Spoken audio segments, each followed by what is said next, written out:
నీతో చెప్పనా నీ కూడా తెలిసిన, అందులో చరణంలో ఏముంటే ఒదిగున్న ఒరలోన కదిలించకే కురరానా కత్తి సాముతో ప్రమాదం పట్టు జారినా అని అంటాడు.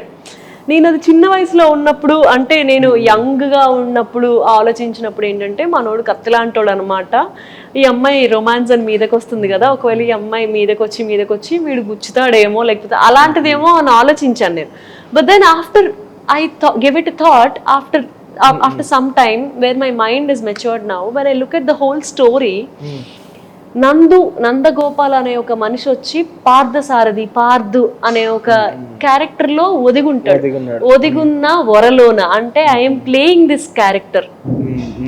కదిలించకే కురదానా, ఇప్పుడు ఇలాంటి ఒక ఏమంటారు, నేను ఒక డిస్గైజ్ లో ఉన్నాను నేను, నువ్వు వచ్చి నన్ను ఇప్పుడు కదిలించకు, ప్రేమ గీమా అని చెప్పకు, కత్తి సాముతో ప్రమాదం పట్టుజారేనా. నేను ప్రొఫెషనల్ షూటర్, నన్ను లోపల తీసుకెళ్ళేస్తారు ఒక రోజున, నేను దొరికిపోతే నన్ను జైల్లో వేస్తారు, నువ్వు పెట్టుకోకి ఇదంతా అంటే. ఆ అమ్మాయి ఏమంటుందో తెలుసా దానికి,